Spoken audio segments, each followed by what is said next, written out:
We are pro, aren't we? We got notes. We got notes coming out our ears, dude. We're on episode 91 of The Ride Companion, and I'm back in England. I'm very happy to be back. And Davey, you've got a lovely glow about you today.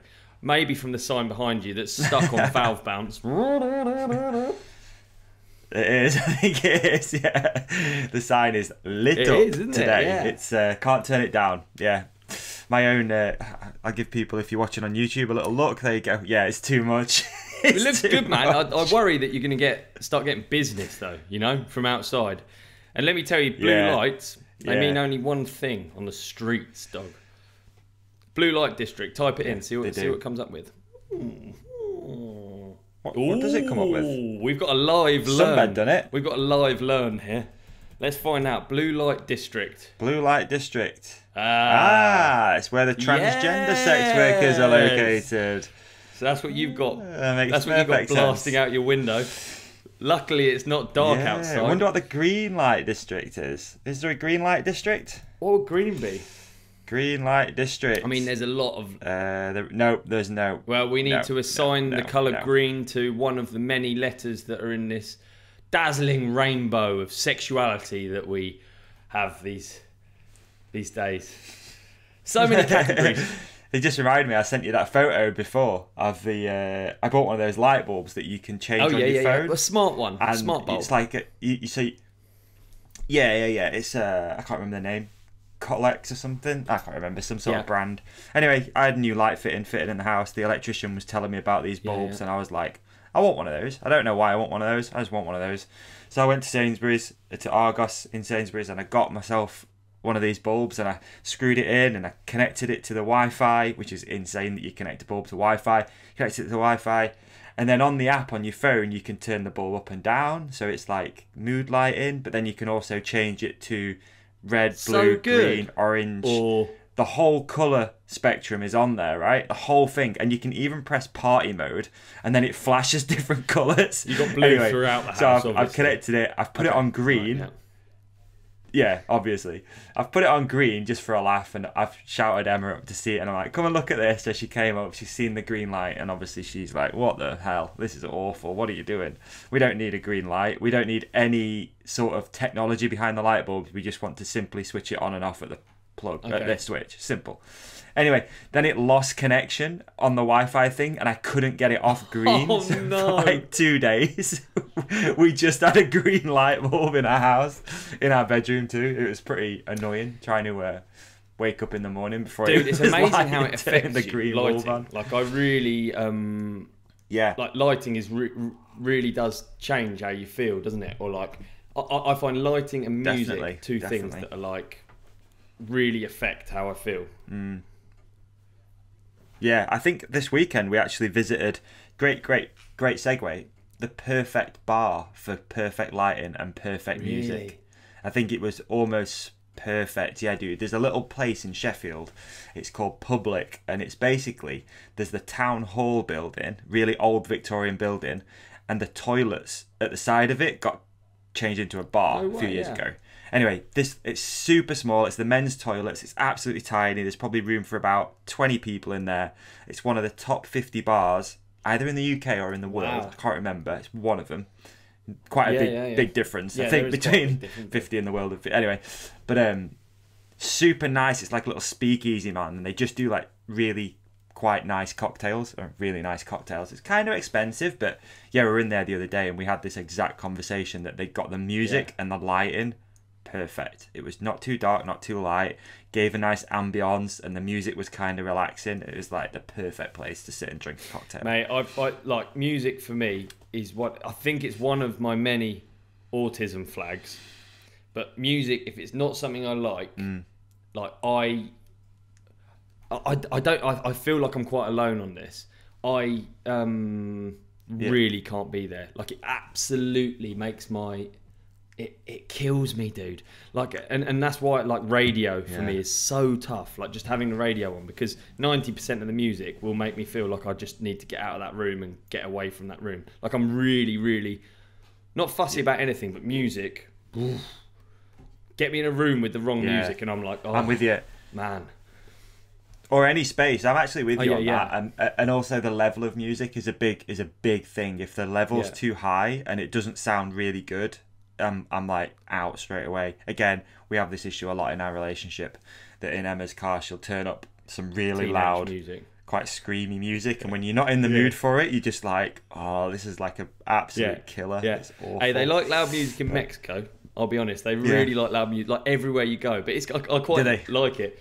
Do you know? I'm gonna do a cringy segue, but I have my listening, and it's so when I go away, I kind of try and have like quite often, like if there's a track that reminds me of a trip. And you know, I still like buy music, which I know is insanely you do, isn't it? But so when but you buy it in digital form, so it's like 50-50 grand. But so I bought that. So I always try and come away from each trip with like a track, and I really like it because now my iTunes, I've spent so much money on music, it's ridiculous over the years. But like each track, a lot of them will represent.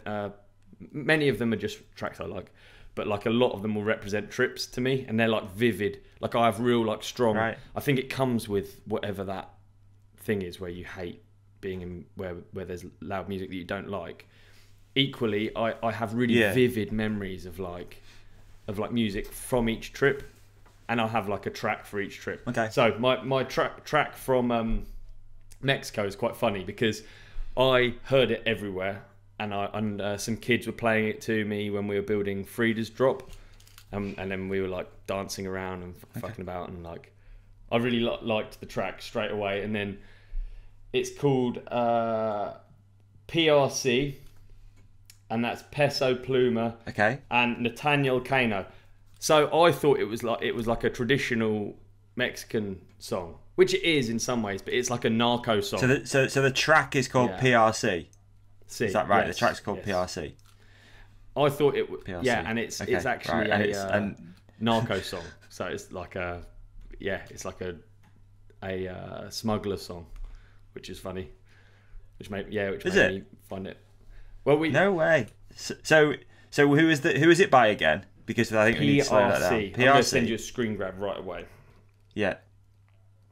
All right, let's do that. We're going to send a screen grab right away. I reckon you'll struggle not to find it a bit of an earworm. Obviously, I like it extra because it's got so much attached, like a trip attached to it, sort of thing. But it is good. Yeah.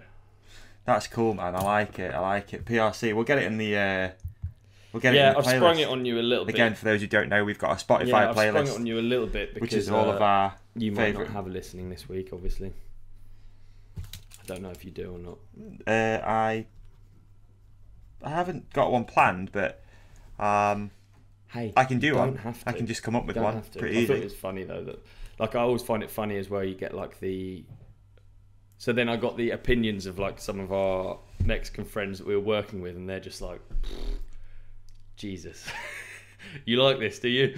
You don't know what it's saying, and then that brings me on to my watching as well. Can I do my watching now as well before you do your listening? Oh, I just got to add, dude, the artwork is really cool. Yeah. It's kind of like, to describe it to our listeners, it's like Jesus on a cross with a flame in front of it, and then it's got PRC in like really cool font underneath. Yeah, I like that. You listen to it, you won't think. Looks dope. Big fan of that. Like all of my description, as someone who doesn't speak Spanish, you will listen to it, you won't think it is what I just said. But yeah, it just sounds like honestly, to my ears, it sounds like traditional Mexican music. It doesn't even sound. It's quite funny. Nah, you watch the video, you're like, oh. Okay, so we'll get it in the playlist anyway. We'll get it in the playlist. And then my watching is Mexican Narcos, which I haven't seen yet. I watched the Colombian Narcos season, and now I'm watching the Mexican one. And obviously, there's so much more to Mexico than just I've just done the classic British fucking tourist thing, drug dealing, but they kind of link together. I mean, I actually got told by a Mexican to watch Mexican Narcos because it's historically accurate. So, as is, is that right? So I want to. Okay. Yeah. So that's my watching and Mexican Narcos. All right. To storm in. I like it.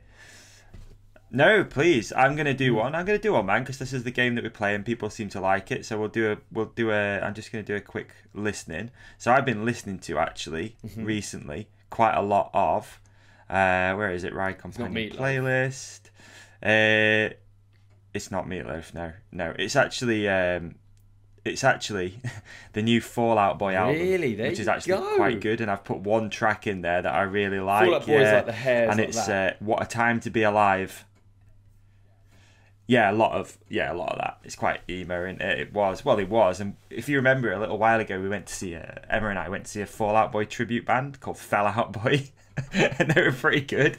So then when Fall Out Boy's new album came out, I was like, oh, I've got to listen to it. And let's say there's 10 tracks on the album, I'd say 8 of them aren't to my taste, but 2 of them are. So one of them is already in the thingy, and that's called What a Time to Be Alive. It's a good track, man. I kind of like Fall Out Boy. Again, it's nostalgic, isn't it? You know, it takes you back to a time in your life where you know, I was really into that sort of music. So, yeah, I've been loving that. And then my watched last night, so super fresh in my brain, is going to be Ramesh Ranganathan's new Netflix special. Good one. Shout out Ramesh. Which is good. And it's, shout out Ramesh. So it's good. He's filmed it in Crawley, in his hometown, in this little like theatre. It's just good. Cool story behind it. Relatable because it's English, I guess, to us, you know, like UK comedy. But yeah, I think you'll like that actually. I don't know if you've seen it before, but I think you'll like that. I don't know how long it's been out, but yeah, it's good. So that's my watching, to be honest. Yeah, there you go. We got quite a bit to talk about on today's episode. I think we've got some things to dig into and dive into. Loads as always. Yeah. I'm quite impressed with what I did this morning, so I'm going to tell you about it real quick. So we'll just get this out of the way. So if you remember, I think it was the Mexican episode last week, Mexico episode, and I posed the question: did Honda ever win a downhill and a Supercross on the same weekend? And I just thought this was like super interesting. Like, did they ever achieve it? So I took a bit of a deep dive into the stats this morning, which took a long time to get my head around, but you have to go through each individual race separately. You have to cross-reference with Supercross and Motocross. Anyway, finally got it done. So Greg Minnaar obviously was riding Honda throughout 2004 to 2007. So he was on that bike for 3 years. Yeah, 3 years. And within that period of time, he won 4 races between 2004 and 2005. He didn't win any in 06 and 07. I think Brendan joined the team in 2007, if my memory serves me right, and I think he only did a year on that bike. I don't know. Pretty sure though. Anyway, so Greg won 4 races, and that was Fort William in 2004. He won, and then in 2005 he won Willingen, another one which I haven't made note of, and Angel Fire, which is in New Mexico. Anyway, so unfortunately it didn't cross with any Supercross or Motocross victories. 2004, Ricky Carmichael was riding a Honda and he was winning everything, but it didn't cross between a downhill race, which I thought was, the calendar didn't. So they were both winning consecutive weekends, but not on the same weekend. 2005, Ricky Carmichael switches to a Suzuki. Again, wins almost everything, but Kevin Windham on a Honda was also winning a bunch, but again, didn't quite cross. They were close. It was like the weekend after, whatever, you know, and it was motocross as well because we missed the Supercross season because Supercross season ends in May. Outdoor starts in June. But what I did find was that on July the 10th, 2005, Greg Minnaar won at Angel Fire in New Mexico the same weekend as Nicky Hayden won a MotoGP race at Laguna Seca, which I thought was super cool. So Honda won a MotoGP. That is research. And listen to this, we're going to go a little bit deeper. So Angel Fire and Laguna Seca are 17 and a bit hours apart from each other, which is 1,169 miles. And 69 is Nicky Hayden's race number. Ta-da! Journalism. There you go. Hard-hitting journalism. Hard journalism, dude. Wow. Anyway, I thought that was interesting. It took ages to get there, but I was 2005. Okay, so it's taken a few years, 2005. but eventually... Yeah, so that was Nicky Hayden's first ever... Yeah, it was Nicky Hayden's first win on a Repsol Honda in Laguna Seca, which is obviously America, where Nicky Hayden was from. I think he's from Texas, not necessarily California. But yeah, there you go. Pretty close to each other. As far as America goes, like you look at it on a map. I just drew did a Google Maps thing, and it's pretty close when you look at the whole of America, but it's like 17-hour drive away. And yeah, 1,169 miles. So there you go. I thought that was journalism. I enjoyed looking into that. It brought up loads of cool stuff. I watched the race actually this morning, 2005 Laguna Seca race. That was pretty cool to watch. So yeah, there you go. I wanted to make sure I was on it. Maybe I missed something. Please reach out, because maybe I've missed a race or something. It was pretty hard to figure this out. It's mad to think like that's almost the time before internet was really popping, wasn't it? Will it have been? There won't be as much. There's not much coverage of the downhill out there. No, exactly. So yeah. No. There's like a few like home videos almost on YouTube with awful music behind them, like Nickelback and stuff. Not awful, best, but doesn't work together sort of thing. Like home video, 420p footage. It's I watched that this morning as well. Hey, can we go straight into bike chat? So, there you go. After you've done your journalism, should we go straight into bike chat? Yeah, please. We had, and I'll be honest, I've been obviously I only got back last night or the night before. One of the two. I've not been able to properly catch up. You don't know. But maybe you have. How's the jet lag feeling? Mate, fine. I'm killing it, actually. I'm actually doing just fine, yeah. Actually, yeah, we should talk about the... Because I stayed out in Mexico. I got stuck out there. Flights are...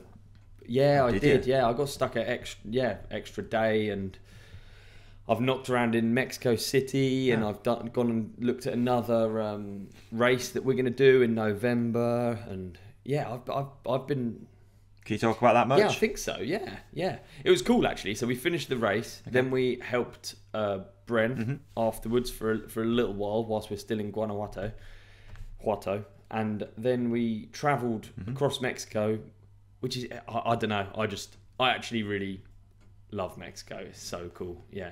I'm a big fan. Yeah. Like we've been there enough now to sort of get a good picture, and I feel like I've been to enough locations and not touristy places that I sort of feel like I know what it's like.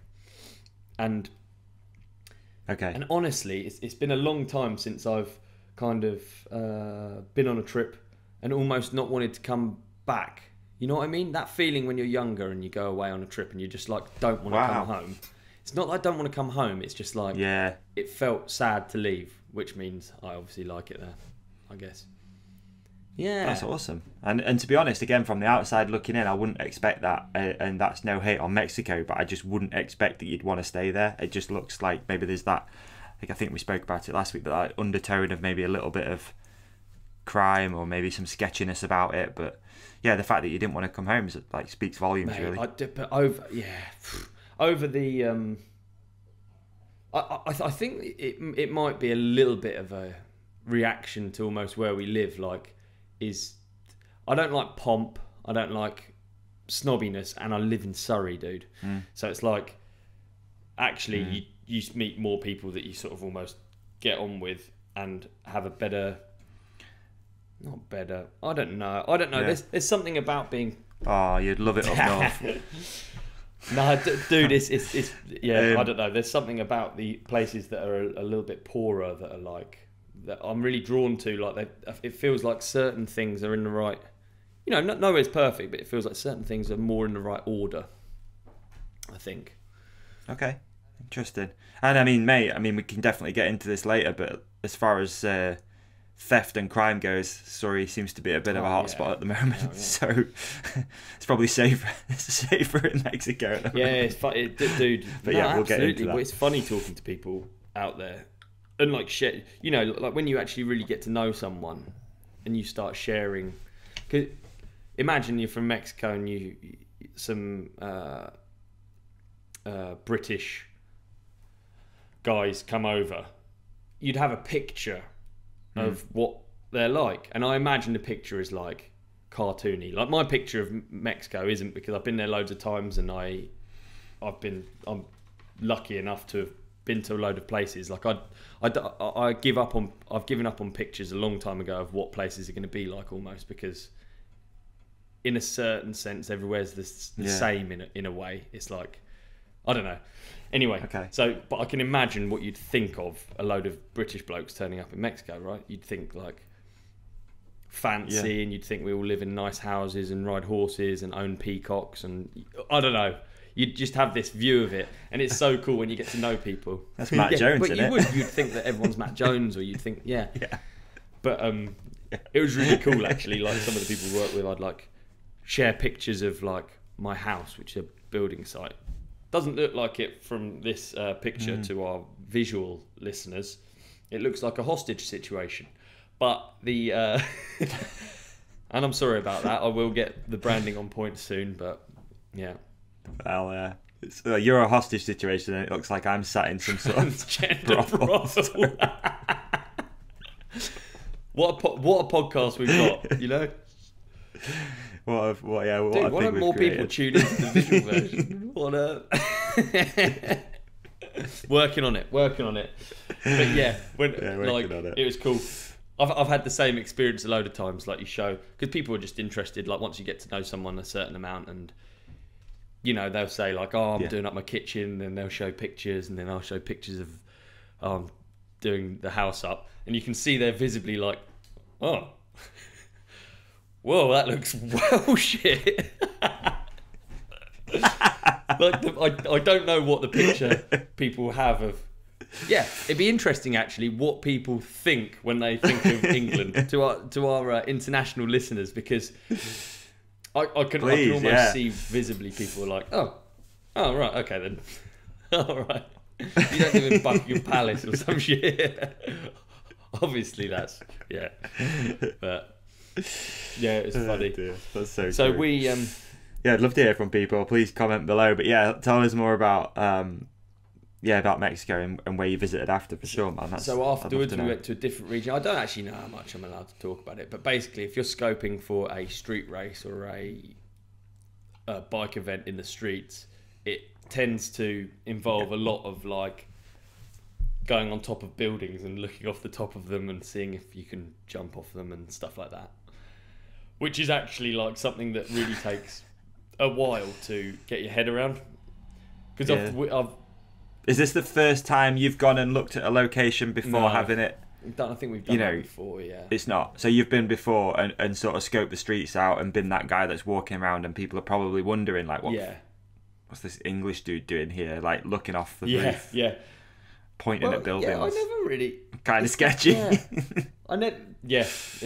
Obviously, probably someone does think that, but it's very welcoming. Mexico, it's a lovely place. It's not everything that everyone bangs on about, isn't.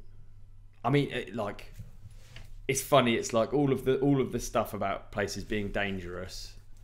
It's the same in every single country, in my opinion. I don't know. I bet maybe Sweden's less so, but you can walk around bits of London and think. I mean, you know, I'm in the wrong place. It's not like Certainly, bits of London you don't want to end up in on your own. You know, like at night, and it's parts of Sheffield where you probably wouldn't want that either, to be honest, and parts of every city. I'm not really a flowing white cotton shirt iPad guy. And if you're a flowing white cotton shirt iPad guy, you're going to get mugged wherever you are in the world.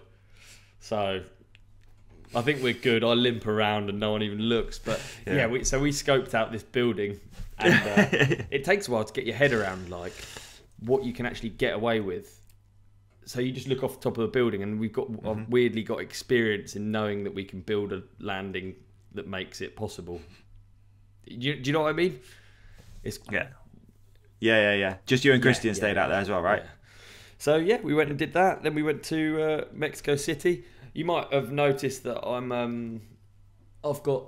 went for a full haircut. Like I didn't even know what I was getting into. We went to a barber shop.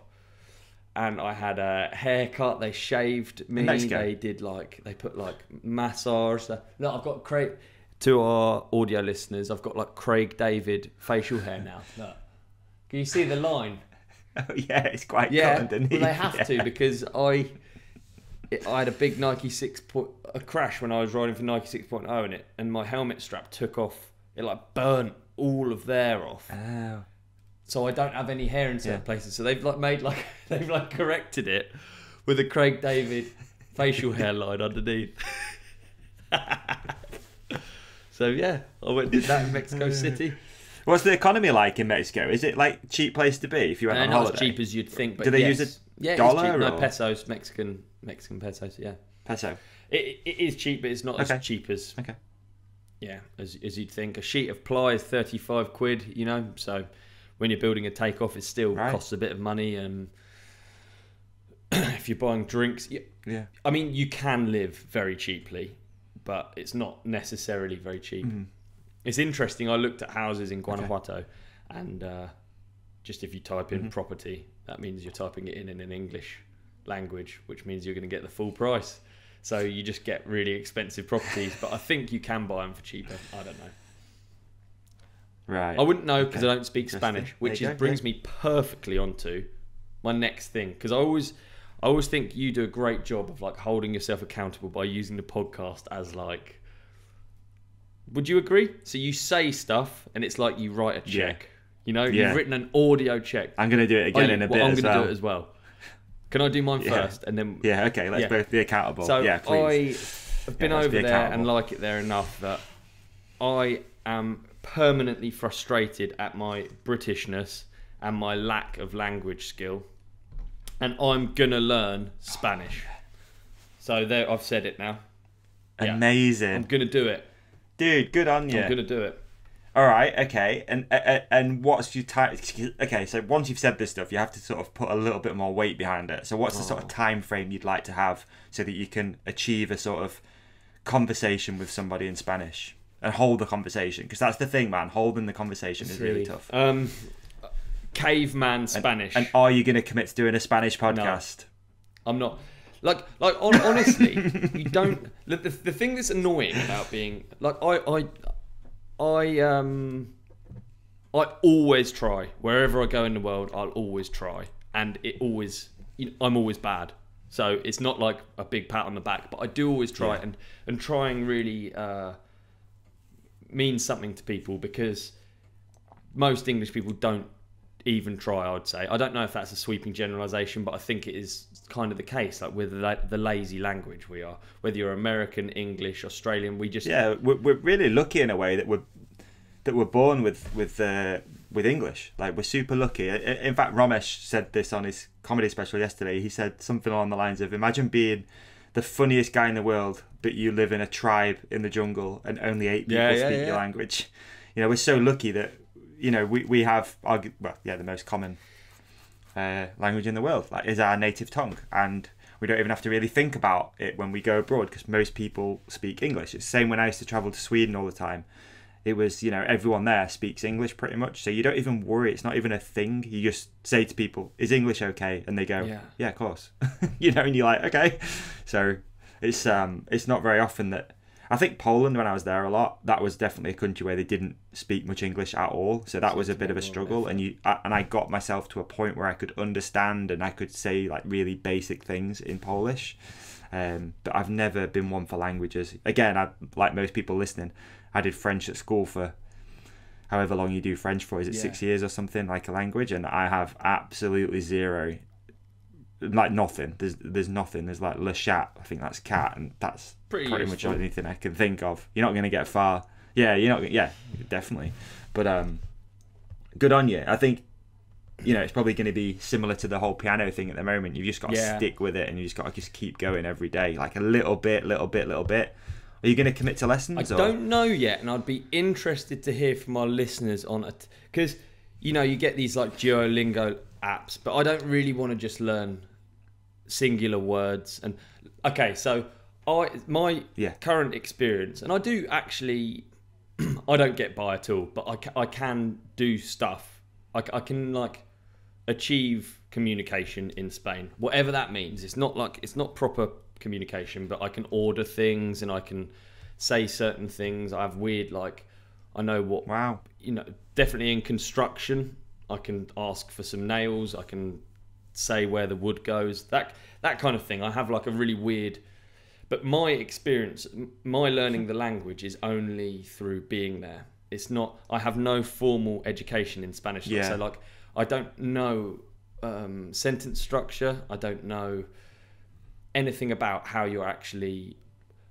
If I see something written down, quite often I'm like, oh, I didn't realise. So like quanto. That to me, so I've heard people say quanto and I work out that it means, no, quanto is like how much, I believe. But so I've heard someone say that and I've worked it out. We're in a coffee shop, they're asking how much.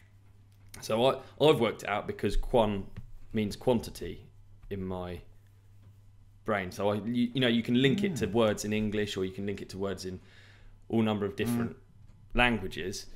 So then I add that to my little small memory bank, like a calculator memory bank, very small, which is my brain.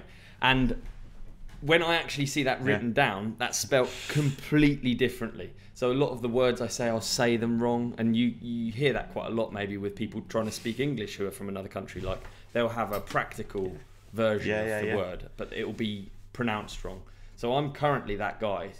Yeah, just slightly off. So I don't know what kind of learner I am. I don't know whether I should do it virtually or if I should actually go to a class or what. I don't know. I think class. I think the class keeps you super accountable. Personally, I think having that thing that you go to every week is a good thing to do, or twice a week, however you do it, whether it's virtual or whatever. I think sitting in person's obviously better with anything in life. Sitting in a class, that's the way I'd do it. If I were you, that's the way I'd like. I'd split it between doing some sort of like what's the really famous one? Rose? Is it Rosalie? Oh. Duolingo. Yeah, Duolingo, and there's the other one, the really famous lady that did all the language courses. Can't remember her name. I thought it was Rose something. Anyway, I'd do that, and then I'd do a lesson every week, just to keep you accountable. Just so, and also because you've got questions and. When you're doing it virtual or through an app, you can't ask those questions, which is what I've done with the piano. I'm pretty much learning with air quotes through an app. But then going to that class every week, that half an hour lesson makes you go, oh, why can't I do this properly? And then that person says, oh, you can literally just do this with your hand, for example, and then it makes everything easy. Email versus phone call, isn't it? Yeah, I think the accountability, totally, it is. I think the accountability of a lesson is super important.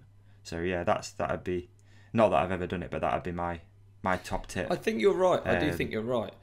Yeah. The accountability. Yeah, I'd love to just. I'm not aiming to be fluent, and the thing is that the longer the time I've just spent there, which is like 3 weeks or whatever, is enough time that you start to really understand what people are talking about. Like I really could understand, and I would test it.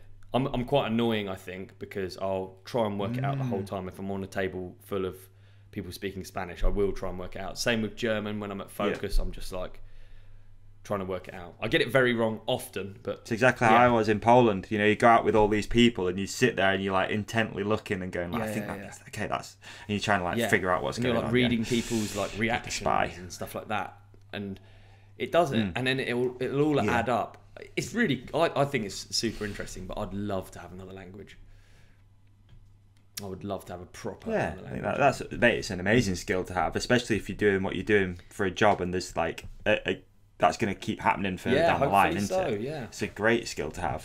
You talk about being a team that tests things and tests features.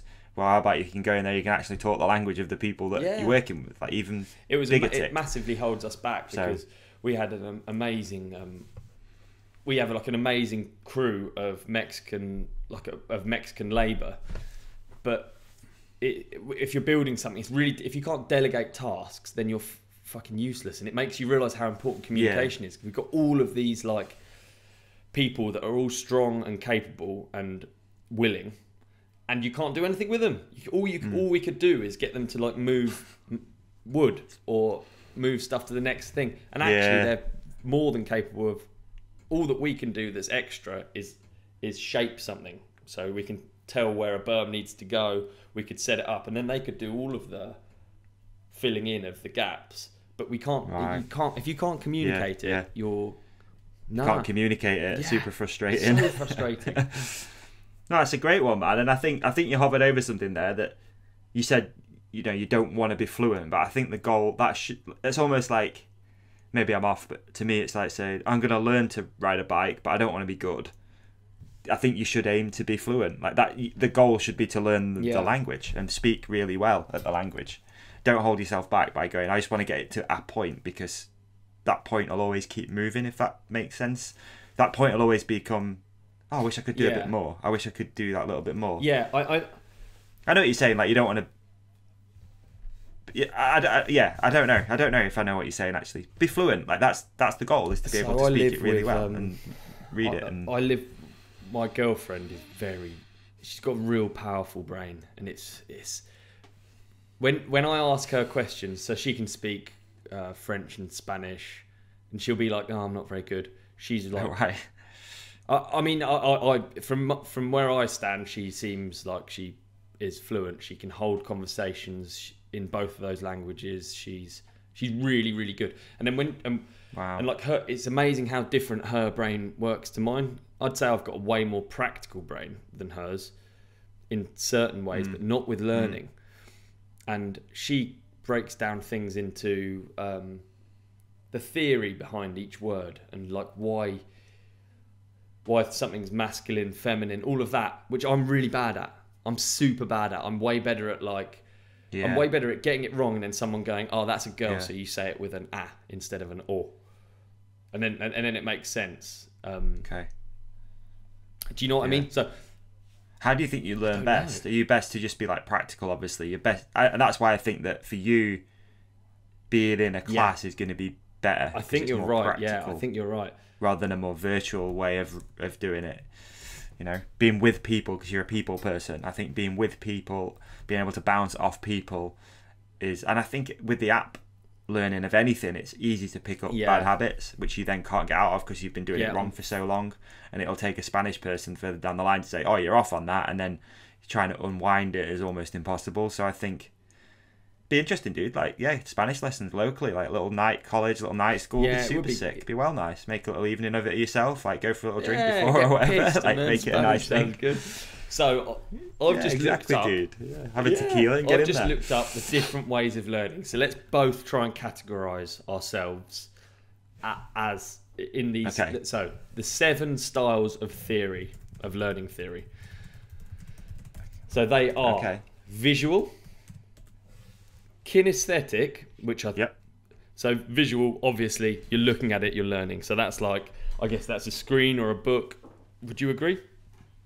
Kinesthetic is, definitely. I would say, doing and the action of doing. So kinesthetic might actually be like physically doing, right? So like learning like a physical skill is kinesthetic probably. So I don't know if you could learn a language kinesthetically. I'd say so. I'm just looking at what the meaning is. Yeah, it's weird. It's a weird description of it. Kinesthetic learning. Kinesthetic learning or tactile learning is learning that involves physical activity. Yeah, basically, you've nailed it. Yeah. And then oral, which is in the ears. No, it's not. Come on, dude. Don't be like that. Oral. AURAL. So listening. Social. Okay. Obviously. Solitary. Obviously. Verbal. Ooh. So that's actually the act of it coming out of your mouth. And logical. So George, I would categorise as logical, which is something that I would not categorise myself as, if you saw what I mean. So I'm always a bit like, I'm not put off when she tells me, but it's like the way that she's speaking it doesn't help me. The logical.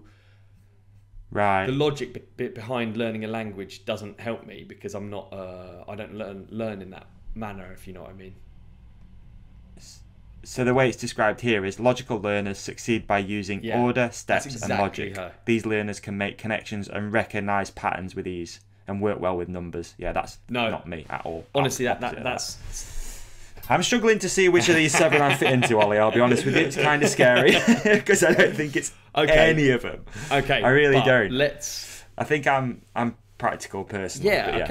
But then in which case it'd be social. You'd learn in a group of people all trying to learn together. So in which case what you've said to me is, for you, going to the class and talking to the tutor about the piano is what makes you learn quicker, right?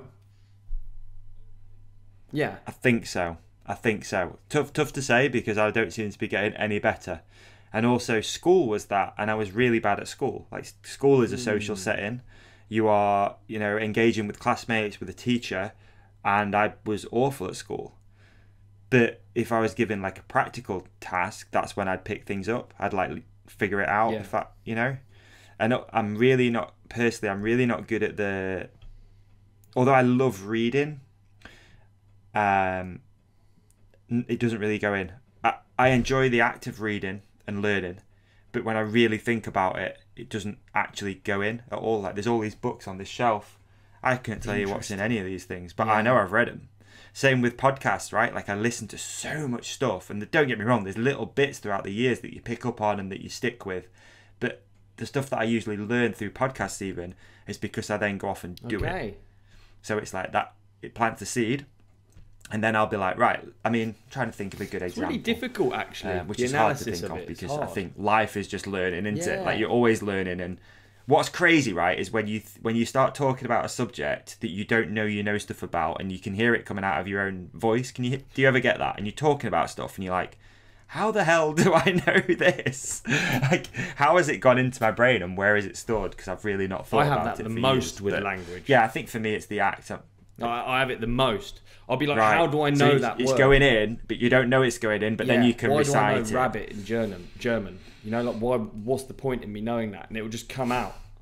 And I find that the most with language, weirdly. But I do fully hear you. Yeah. But you are learning. Yeah. So there is a way that you're learning, and it's one of those. Do you think it's possible for it to be quite a mix of almost all of it in a way? Yeah, I think almost. But it'll lean... I'd really need to think about that more for me, but I think it'll lean more towards the practical side of it, the solidarity side of it. I think that was one of them, solidarity. Solitary. So on your own. Similar thing, I think, right? Yeah. Interesting, yeah. But also, I was just thinking too about like when you're learning in a group setting and it's, it's a teacher or whatever. For me, that sometimes that like gamifies it, and that's when I become almost obsessive with something because you want to win the game. Yeah. So that's a great way for me to learn. So the piano thing is a prime example. The app makes it a game, so then it's easy to learn because you're playing a game, and like you almost forget it's learning. It's not like studying in a traditional manner where you start reading books and trying to figure out what notes mean and how they link together.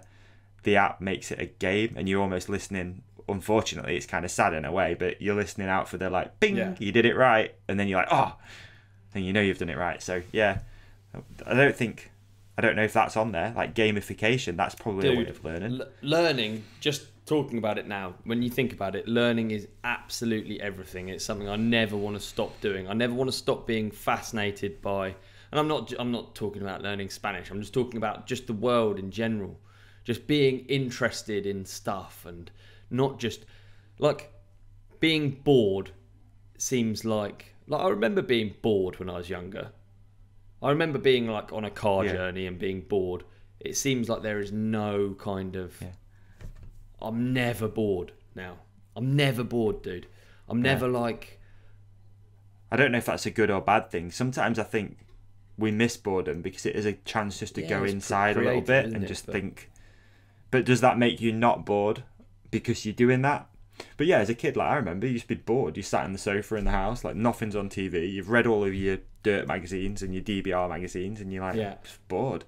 Don't really have that ever anymore because you can just pick up the phone on, unfortunately, and just be like instantly get gratification from seeing something online. But that's not a bad thing. It's not always a bad thing.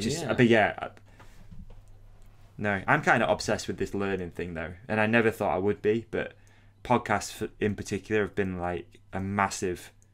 The amount of stuff that you can learn through a podcast, right? You can literally get an education almost, like if you wanted to, by listening. If you listen to, like, 10 episodes of the Andrew Huberman Show, you're going to know some shit by the end of that 10 episodes. You're going to like change a few things in your life. You've probably changed your morning routine or what you put into your body at certain times. And I'm obsessed with it. My podcast feed is every time it comes up in the morning, I refresh it and I'm like, oh, I can't wait to listen to that. I can't wait to listen to this. And again, unfortunately, not a lot of it stays in, but I enjoy the process of it, and those little things are what it's all about. I guess it's like, oh fuck, I remember listening to that on a podcast, and yeah, it's interesting, isn't it? Because I don't know about you, but I hated school. I absolutely hated it, and it's only in my later life that I've become a little bit more interested in learning things and understanding things. I mean, I'm trying to read the Bible at the moment. I'd have never have done that, but I just wanted to. I just want to learn it a little bit. That's an interesting one, actually. It kind of fits into what we're talking about, because trying to read the Bible, I've only read one first bit. It's called Genesis, I think it is. So what I'm doing with that is I'm reading it, and then Jordan Peterson has done this whole lecture series on the Bible, and each lecture or series, each two, I think, roughly, tells the stories and what they mean in the previous chapter. So that's kind of how you're meant to do it. So you read a book, Exodus, Genesis, whatever, and then you watch the lectures, which kind of explains to you what you've read. And it's a really good way of me. I'm like it's really helping me figure it out, because it doesn't really go in as a, like when I'm reading, because it's really complicated, right? And there's like all these different cross sections, and there's, you know, analogies in it, and there's all this sort of stuff, you know, things mean different things. I know that's a really dumb way of saying it, but it's not a literal interpretation of the words, right? It's not a literal thing. It's not like there wasn't a snake, or you know, with Adam and Eve and stuff like that. But then he explains it in a way that makes it a little bit more digestible for me, because I can sit and watch it and make little notes and stuff and stop. Are you trying to tell me there wasn't a talking snake? Hold up, mate. You're gonna... Apparently. Yeah, apparently not, dude. Yeah. So yeah, what about so you? Where do you think you fit on that scale? I mean, you've kind of summed it up, but where, if you were to put your money on one of them, where would you sit? Exactly like you say, it's a complete combination, and I think I learned based on hype, which is why it's important to strike while the iron's hot. But I That's great. That's good actually. Like, you've got a hunger for it, so do it. So just like activate it now and just crack on, because otherwise you'll forget, or it'll just die down. And you're like, but I think if you commit to something now and you book lessons, and it's like, right, I'm in it now. Right, I'm doing it. I'm there on this time every week. Do you know what? You are quite right. Just I need to actually book them if I'm going to do them physically. And Christian said the same thing from BSI, to those who don't know. He's exactly the same. He wants to learn as well, so we need to just book, don't we? We do. Yeah, and I think having accountability buddy as well is really helpful, right? You've got someone who's going to go with you, that's going to keep you accountable. Huge thing in life, right? Just having an accountability buddy that just keeps you honest, keeps you doing it. Yeah. I mean, I really just want to. Yeah, as long as I'm trying to improve, then I'm stoked. And I always try and improve when I'm out there, but in between, I just forget everything, and it takes me like a few days to just remember the smallest things that, you know, I do the first few days as a bit of a mute, and then I get better at it, and then by the end of it, I try the whole time. But get more confident. Exactly. But it's funny you talk about. Amazing, dude. I in Mexico there was a Mormon girl on a mission, American Mormon. Like there's a lot of like. I think in Mormonism, I think it's Mormonism. Anyway, they go on missions. We've met a few people on missions out there before. Yeah. And she asked me what the meaning of life was. Right. Yeah, it's completely separate to our previous conversation about learning, but I thought it was funny. It was just so strange to think she was out there. She spoke perfect. What was the answer you gave her? Dude, I don't think anyone knows. Come on, what did you give her? Exactly that. I was trying to be respectful the whole time with someone who's religious, but I was like, she said, no, do you know what she said? She said, do you ever think about the meaning of life? And I said, of course I think about the meaning of life, but I don't. If you tell me that you know the meaning of life, I don't believe you. You know, I'm just like, it doesn't matter. I think it's different for every single person. It doesn't matter what religion you are or what anything is. If you say to me you know the meaning of life, then I will be interested to hear your interpretation, but I don't necessarily believe that you're completely correct. I think the more sure you are, the more crazy I think you would be. You would have to know something that I definitely do not know. So I don't know. Maybe I'm off. Yeah, maybe, man. It'd be interesting to Maybe she does. Be interesting to take a deep dive into that in studio one day. I think that's more of a person to what person the meaning sit of life down is. Conversation and bring other people in. Yeah, maybe that's a great ender when we have guests in and just be like, right, this is the last question. What's the meaning This is it. And just hit it right super hard. I'd make great clips as well. That's a like, good idea. you know, I don't know, Win Masters on the meaning of life. It is a good idea. What's the meaning of life? It's a perfect. That'd be super good. Because it doesn't matter what they think, they're going to Yeah, say it is, something. isn't it? Yeah, it is. You know what I mean? Everyone's going to say. Yeah, and it's going to be like people are going to go, yeah. Who knows? I thought it was a funny. Yeah, try. Yeah, that's a great ender. What a funny that's a great approach, ender. though. Just I just literally talked to this girl, and she's trying to get me to sign up to whatever her club is, a religious group, and yeah, for her to just like drop that, I thought was what a strange way to interact with people. Like, yeah, I think I would have used to have tried to that's like deep right off the bat, isn't it? I think I would have used to have tried to like be funny and stuff, but I don't bother anymore with religion. I just leave it. I don't have it. Whatever. Great, man. I'm hyped for the Mexican Spanish adventure. Like, please, I love that you've put it out there to the companionship because mate, you'd be surprised, but we're probably going to get some people reach out there. Instructors, is that the word? Teachers, tutors, whatever. To our bilingual, multilingual listeners. I'm very jealous. Yeah, you met the listener, didn't you, in Mexico? I did. I did indeed. Yeah, they could teach me. Yeah. All right. Absolutely. This is our first AG1 Athletic Greens advert. Together in person. Optimised. And to celebrate, we're going to show you how you make one. Yeah, we are. Yeah, but first, yeah.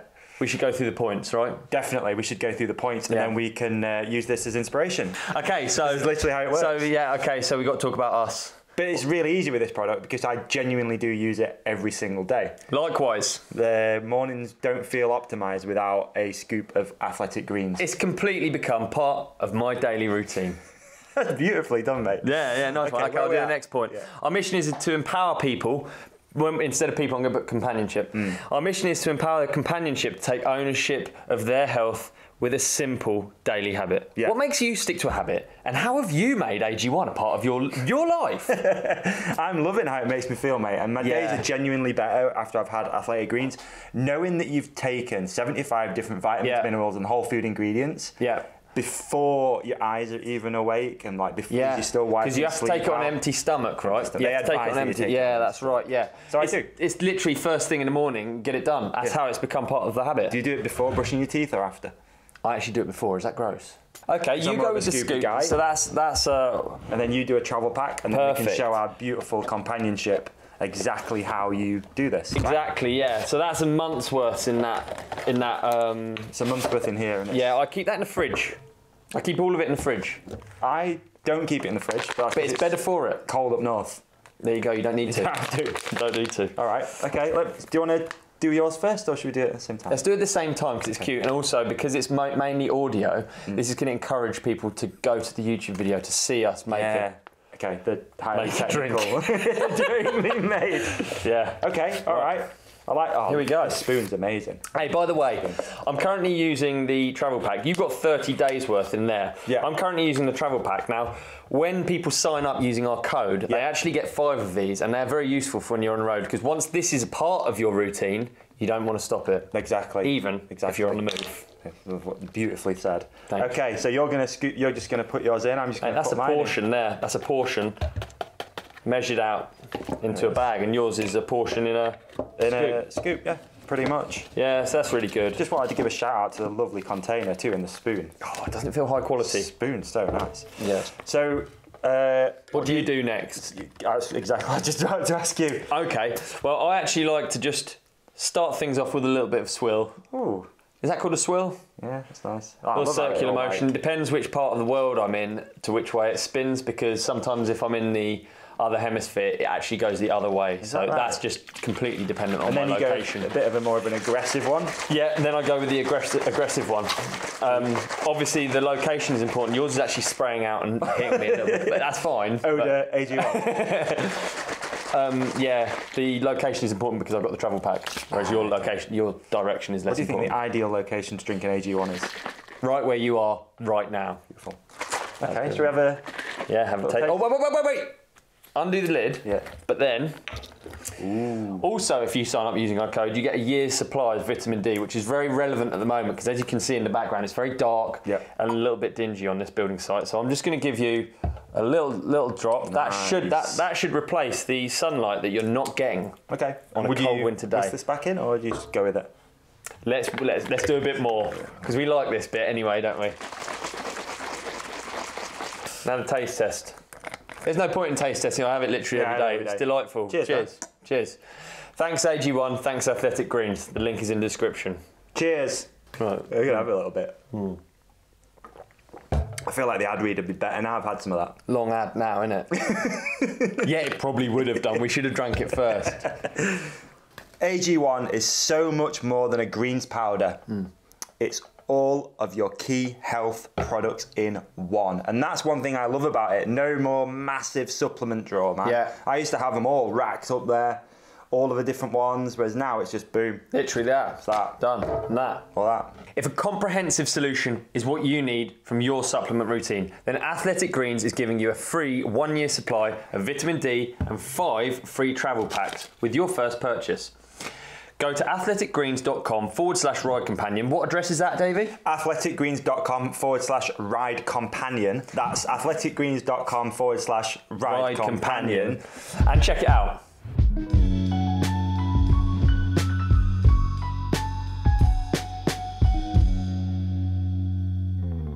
Okay, my turn to be, what was the word? Accountable to the companionship. Also a little challenge to the companionship too. I like to be accountable to this every year. So every year, David Goggins does the 4x4x48. Simple challenge. Simple but pretty tough. You run 4 miles every 4 hours for 48 hours. Now, historically, what David Goggins does is he posts on his social media, this is the date, everyone starts at the same time, everyone ends at the same time. You post little updates as you go along on social media. I've done it, I think I've done it twice, or I've done it 3 times. I think I've done it 3 times. I need to check. I don't know how many times I've done it. Either way, it's hard as hell. And every year I've done it, I've tried to improve it, and I've tried to do it a little bit harder than the year before, right? So the first year I remember doing it, I did a simple, so it's a 4-mile run. So I just did a really simple 2 miles out to a petrol station, 2 miles back, all on the road, didn't mix it up. I kept it super simple. I came back to my house, that was the base, got changed, got food, got water, got rest, stayed relatively comfortable throughout the whole time, right? The second time I did it, I think I've done it 2 then. Second time I done it, mixed it up a little bit. Went that way to the petrol station and back. Then I also did a few loops of doing it off-road. Yeah. So it just mixed it up a little bit, made it a little bit harder, added some elevation, etc. So this year, Goggins has basically said, look, there's no date to do it because there's a lawsuit apparently happening. So someone got hit by a car out running the 4x4x48. The person who hit the person out running in the car is suing David Goggins for organising the event, which is very American, very sue culture. It's very ridiculous. It's extremely stupid. Yeah. So there's no date. So he's basically said, and I missed this, I totally missed it, I only found it the other day. He's basically said, look, just do it whenever you can do it, and that's good. He'll probably try and do it at some point through March or April. So anyway, I had this idea in my head for a little bit that I want to try and do the 4x4x48, but do it all off-road and all outdoor, which means leaving home on Friday afternoon and basically staying outdoors, sleep outdoors, and come back on Sunday morning. There you go, yeah. So I'm going to throw it out there. Yeah, I'm throwing it out there. A few things. So I'm going to do it on Friday the 14th of April and finish on the 16th of April. Start at 12 in the afternoon. We're going to set off. I'm going to do it for charity, for a homeless charity, which I'll put a link to the show description for. I'm going to set up a little Just Giving page. And basically I'm going to try and run the 4x4x48 entirely outdoors, entirely self-supported. Maybe get someone to come and bring me food at some point. And just see if it's possible. Like, have an actual gnarly adventure out in the Peak District. My route, I don't know yet. I'm going to put a route together. I don't know if I'm going to go 24 miles out and 24 miles back, or if I'm just going to try and create a 48-mile loop out and round the Peak District. Good on you. That's a real undertaking. Yeah. Yeah. I think it is. Yeah, I'm pretty nervous about it, I'll be honest with you, because it's not like that challenge is such a mental game. Like the run is kind of okay because it's 4 miles. For me, okay, there's a few things that come into play here. I've done almost 0 running this year. The longest run I've actually done all year is 8 miles. This is 48. There's like 40 miles to find somewhere. I've got a bit of a knee injury. I'm training pretty hard at the moment, not for running. So my cardio is pretty bad. So there's a few factors, which is good, I think, because I kind of want it to be hard. If it was easy, it kind of would miss the point. The hardest bit of this challenge is the waiting in the middle. So yeah, you go do your 4-mile run. It probably takes, let's just say it takes an hour, just for argument's sake. Then you've got 3 hours to wait until you go again, which I think is going to be the hardest thing. So my idea is run 4 miles, then wherever that 4 miles ends, I'm just going to sit there for 3 hours. What are you going to do? Hopefully we get to a nice area where you can sit and look at a view. I don't know, but this is kind of what I want to do, man. Like, this is kind of... That's the challenge, yeah. The idea is that this challenge is like the head game of it a little bit, especially at night when it's cold and dark and you're in the middle of the Peak District with no tent. My plan is just to take a sleeping bag, because there's no point carrying a tent. You don't want to put a tent up and then take it back down in that 3 hours. You just got to stop, get somewhat warm, try and get an hour's sleep. Bag thing, maybe. Wake up, go again. Yeah. So you basically, yeah, exactly. I get a bivy bag. So you basically run every 4, 8, and 12. Yeah, that's right. 4, 8, 12. So yeah, that's that for me. Like when I've done this in the past, they're the hardest times. Is the 12 and the 4. That 4 a.m. run is tough because you just really don't want to be up. So yeah, that's my goal. I'm gonna set those dates. I'm gonna put it out there as a challenge. So if anyone wants to do it, you don't have to do it all outdoors, please. Every year we've had people do it. We've set up a little Instagram group. Not entirely sure how active I'm going to be able to be because I'm going to have to use my phone to track my mileage and waypoints, I think through Strava maybe. Don't know, need to look at that as well. I'm very much going into this with not much preparation, obviously. But if anyone does fancy doing it, a little challenge. Like I say, we've had people do it. I think we had about 4 or 5 of us from the companionship do it last year. We had a little Instagram group going. We were chatting. We were supporting each other. It was really lovely. So if anyone wants to do it, or you just want to make a little donation to the homeless charity, which I think is going to be a local one to me because there's loads of homeless people at the moment, which is sad. So yeah, anyway, waffling on. Homeless charity, 48-mile run. Round of applause for Davi. You really mugged me off here. I'm learning my Spanish alphabet and you're like doing an epic mission for charity. That's not... I need to set myself a target now as well, don't I? I'm getting breast implants. Have some of that, mate. Have some of that. No, well done, dude. That's wicked. Yeah, I think so, man. I think I need it. I think I need a little challenge, and I'm looking forward to the adventure of it as well, man, of being out there self-sufficient. Again, not to waffle on too much, I just want to take in a bunch of Peak District highlights, like all of my favourite places, and just go sleep out there and just hang around and, yeah, sit still for 3 hours and wait to run again. So yeah, I'll keep people updated, but please, if you do want to join, let me know. The next section, bike chat. Wow, wouldn't... Yeah, please. Because we had the first round of the EDR. Feels weird saying it. EDR Tasmania. We had the first Enduro World Cup. Do you know what? That I find easy. Enduro World Cup. It should be a World Cup, in my opinion. You know, Enduro World Cup. It is its own. It's a good measure of mountain biking skill. I feel Enduro. It's a fantastic category. It's not going anywhere. Yeah. So that happened. Tasmania happened. I was in Mexico or on a flight or something, so I didn't actually get to fully follow it. I was wondering if you did. Okay. No, I'll be honest, I didn't. Again, something we should probably talk about is where you watch these things, how you watch it. I don't know. I'll be brutally honest. I don't really know how you watch them. I think they're putting highlights up on YouTube. Okay, let's have a look. I believe. This is awful. I mean, the great journalism kicked this off. Don't get me wrong. Such an up and down. Yeah. So, EDR Tasmania. I'm just going to type that into YouTube, see what happens. Okay, we've got Vital Raw. Okay. I tell you what, any of the...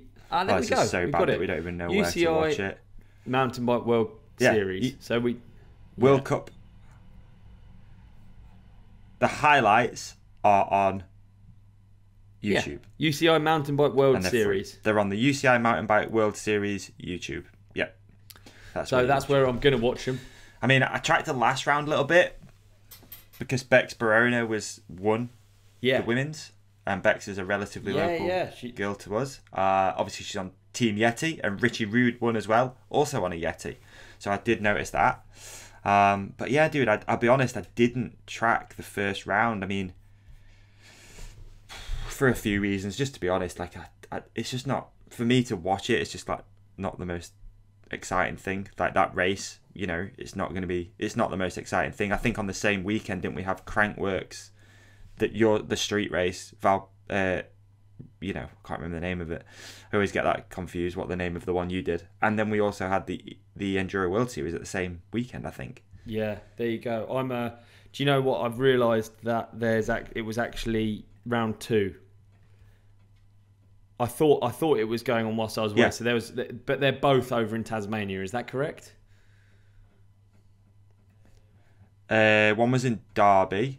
And then one was at that bike park, wasn't it? Medina. God, we're so bad at We're looking like, we're really... Yeah, they were both... So, yeah, okay. Medina, which was the bike park, which did look sick. That course looked amazing. And then the one that just went in Derby, whatever, that was like a little bit wetter, I think, and it didn't look as fun. It looked varied, though, didn't it? I thought from the clips, I've watched, like, Instagram clips on the plane, I'll be honest. I've seen like some big rock stuff. It looks so cool, yeah. Like Tasmania looks like a place I'd like to go after watching the EDR. God, that feels weird. EDR. We need to practice. EDR. I'll tell you what though, big shout out, because I know that some of the crew listen, but they are doing a great job of putting stuff up on social media. I am, like, how I've kept a track of it is the social media clips. Have done quite a lot of behind the scenes, a lot of rider interviews, a lot of riding footage, podium footage. So it's a great way, and maybe that is a massive shift in all this as well, is being able to just keep an eye on it through Instagram. Just go on Instagram, you flick through their reels, and there's all the information you need. I'm checking out right now as we speak the UCI Mountain Bike World Series YouTube. It's had a rebrand, obviously, with the recent changes, and you can really see they're putting work in. It's good, actually. It's interesting. Full rebrand. The Instagram needs a blue check. Hopefully they're working on that as well. UCI Mountain Bike World Series, no blue check. I think it needs that. UCI Mountain Bike have got a blue check. They've got less followers. So there you go. And UCI Cycling has a blue check too. They've got way more followers. But yeah, dude, like, so much content coming out over the last sort of few weeks, really. I think, well, since the series kicked off, I guess the team there have really stepped things up with how much content they're putting out. Yeah, there's a lot of posts on there. It's pretty interesting, man, to be honest. But yeah, did you have any insights into it? Well, I've just got the podiums here for the Derby round, but I've realised now, and I am sorry that I've been away and missed the first round, so I actually didn't. I don't know what happened in the first round. Let's recap because it's. Yeah, I'm just trying to find it. I'm using Instagram to be honest. How interesting is it? How we how you end up how you look stuff up and how you end up consuming these things. Yeah, it's like crazy. So different to what it used to be, isn't it? Crazy. I want to try and find them. Yep, they've got a whole thing on where to watch, but I can't actually see the results of the first round. Oh, there they are. There they are. Oh, that's under 21. Okay, all right. There's a lot of content, which also means hard to find things. Yeah, right. So. No, I actually cannot find the. Here we go. Right, okay, we're gonna rewind and let's pretend that we've deleted all of our uselessness on this subject for the first round. So we're rewinding to the first round of the EDR Enduro World Cup Series for 2023, which happened whilst I was away. Fantastic. So that's my excuse on my. Yeah. Anyway, yeah. I don't have an excuse. And you don't need one, mate. You don't need one. Didn't care that much. So, in the women, Isabeau Corderia won. Second, Morgan Shaw. And third, Ella Connolly. In the men... Well done, Ella. Yeah, well done, Ella. In the men, how's this? I did know this. Right, in the men, we've got Conor Fearon in third on the flat pedals. Imagine coming third at an EDR flat pedals. That's insane. Dan Booker in second and Luke Meyer-Smith in first. And he's not the only downhill racer that was there. Troy Brosnan came in fifth at that one. Yeah. Did he? Where's Jack Moyer? Do you know? Can you see Jack where Moyer, he finished? I can't see on the results that I have here. Okay, there you go. But I do know that fast forward on to the Derby one that has just happened, and Jack Moyer actually came in fourth, so just off the podium or on the podium, I'm not entirely sure. And I have the results just coming up here. And live results, folks. Right, yeah, so Jack Moyer was in fourth, Jesse Melamed in third, Slawomir Lukasic in second, and Richie Rude in first. And then in the women, we got Bex Barona in first, and Ella again in third, with Hattie Harnden in second. Wow. I mean, there we go.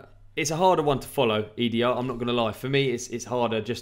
It shouldn't be. It's the same as rally driving. It's none of us are disputing that it's not a fantastic event and some of the best riding / driving, but it's just more hard to follow than the Formula One. Rally versus Formula One, it's easy to follow Formula One, right? It is.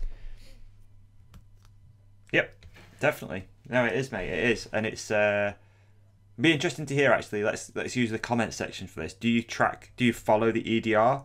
Do you try and keep up with the results? Do you watch the highlights? Because you're looking at this as the world's fittest mountain bike athletes in a way, right? Fastest, fittest. Yeah, it's got to be the most complete, isn't it? Is it relatable to an audience? Like, is it a relatable sport to watch? I don't know. Like, I'd love to go watch one, kind of, but also it is difficult to track, and it's obvious that brands there are sinking a lot into race teams, a lot of money and a lot of assets and stuff, and does it translate to bike sales? Do you look at those results and think, right, I need a Yeti if I want to be fast, or do you not? I don't know. It'd be interesting to think. Absolutely. Hear from people how they if they keep up with it or not, because I just find it just harder. Yeah, like ultimately it's just harder to see, harder to watch. The downhill's easier broadcast to consume and whatever. I mean, I never really feel... Yeah, hopefully that changes in the future and it makes it more digestible somehow. I never really feel with this podcast that we have to do anything. We don't have to cover it, but I would like to, because I think I am interested in it. I do love biking, and it is our sport summarised, isn't it, these things? So I'd love to... I think we should make an effort to cover these things, whether we follow them or not. Okay, let's be accountable. Do you know what I mean? Yeah, it's the accountability episode, this is. But I think we should. I think we should. It doesn't matter. And when neither of us are pretending to be any sort of voices on any of this, but it's cool to just follow it like you might be listening. Maybe some of the storylines as well that come through will be interesting. Speaking of storylines, hopefully we're okay to talk about this. Lewis Buchanan being told he can't race UCI sanctioned events due to his OnlyFans sponsorship. Interesting. What do you think? What's your thoughts on that? I've done a little bit myself. Obviously, I watched Lewis's video. I think Lewis has, fair to say, come up against quite a lot of negative probably towards the OnlyFans partnership. I think probably quite a lot of negative stuff, a lot of controversy, a lot of questions, a lot of support as well at the same time. And I think it's probably a pretty equal divide. People really not getting the OnlyFans vibe. Other people thinking, good on you, get external money from other sponsors and stuff. But then the UCI obviously sending him this letter basically saying that due to your OnlyFans deal, and that actually is down to Article 1.1.089 of the regulations, UCI regulations, which stipulate sponsorship without prejudice of the applicable law. No brand of tobacco, spirits, pornographic products or any other products that might damage the image of the UCI or the sport of cycling in general shall be associated directly or indirectly with a license holder, a UCI team, or a national or international competition. That's the exact thing that Game's the rules. So I think Lewis has done a great little video talking about it. I think Lewis has obviously switched gears a little bit throughout the season. Well, the year, so far, moving from a bike brand to not having a bike brand and posting content which is kind of relatable, I'd say, because he's just basically being honest about everything. It looks like he snapped a bike recently, just made a video about it. This is what happened. And I think there's elements of that which, to be honest, I do personally respect, because he's just telling it how it is. This is what it's like being a professional athlete. This is, I'm having to buy bikes, the snapping, getting this bike, getting that bike, going to this trip. So I kind of respect what Lewis is doing. Whether, why he's doing it, I don't know, but I do respect why he's putting that content out. So yeah, he made this little video talking about this letter that he got, and also just asking questions as to, I guess, where this sits on the moral compass. If it's right that he should be told he can't race due to this sponsorship, and I think, yeah, it brings up quite a lot of questions really as to who is involved in the sport, why they're involved in the sport, what is good, what is bad. Love to hear your thoughts. Have you got any thoughts off the back of that? Well, no, I think you've done a crap. Like just when you read out the rules, if those are the rules, then those are the rules. It's very difficult to, and you can't argue really.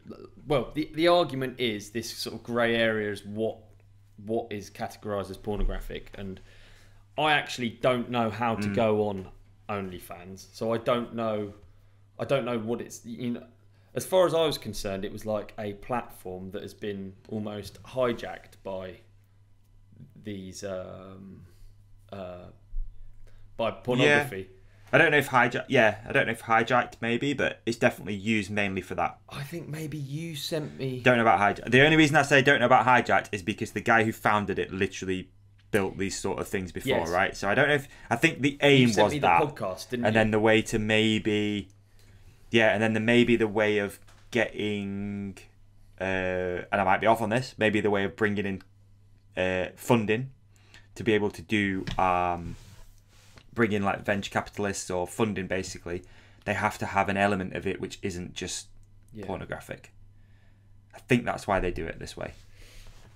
Might be wrong, but I dare say that's what it is.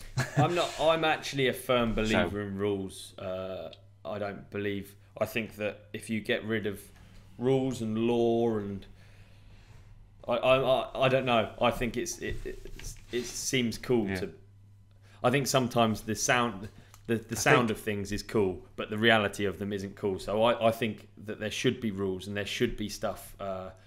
It should be set out, and it is a form of censorship. But then we want a form of censorship because a world without some form of limits or parameters is not. It wouldn't be fun. People are kooky and weird. It would be bad. And your children would be at risk, and there were like there's all number of ways you can being influenced by it. But yes, I think there's not much of an argument there. It's tough. Okay, fair. Yeah, I think again, I'm looking at this. I'm playing devil's advocate and just looking at different sides of this. But I think all these rules are sort of down for sort of interpretation.